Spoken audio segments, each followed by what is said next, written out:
Le corps sans vie de Romy Schneider a été retrouvé le 29 mai 1982. Elle avait 43 ans. C'est Laurent Pétain, son compagnon de l'époque, qui avait contacté les secours lorsqu'il avait réalisé qu'elle ne respirait plus. Il y a des noms tristement célèbres dans l'histoire du cinéma. Et Romy Schneider en fait partie. L'immense actrice est décédée le 29 mai 1982 à l'âge de 43 ans. À l'époque, aucune autopsie n'avait été réalisée sur son corps, et la version officielle était que Romy Schneider est décédée de cause naturelle. À côté d'elle se trouvait une lettre d'excuse.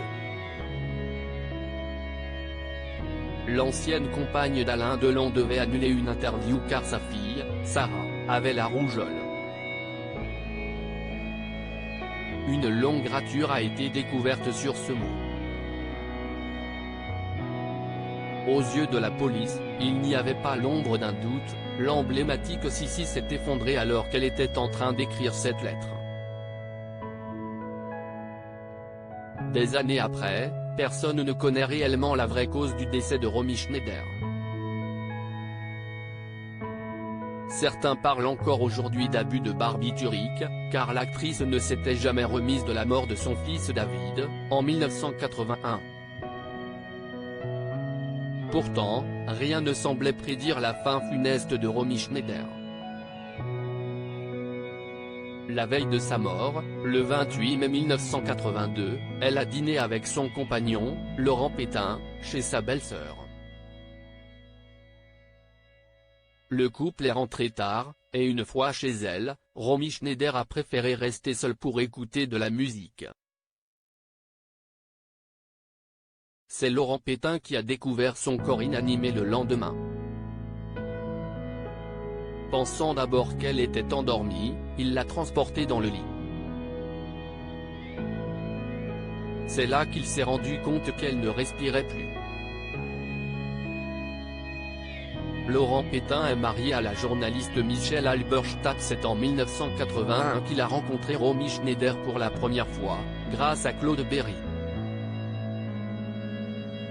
Leur relation a pris une tournure dramatique un an plus tard, avec la mort accidentelle de David, qui avait tout juste 14 ans. Âgé de 74 ans aujourd'hui, Laurent Pétain est producteur de cinéma.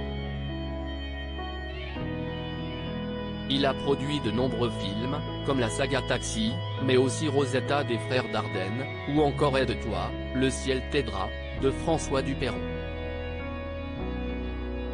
Le dernier film qu'il a produit est Mauvaise fille de Patrick Mille, sorti en 2012.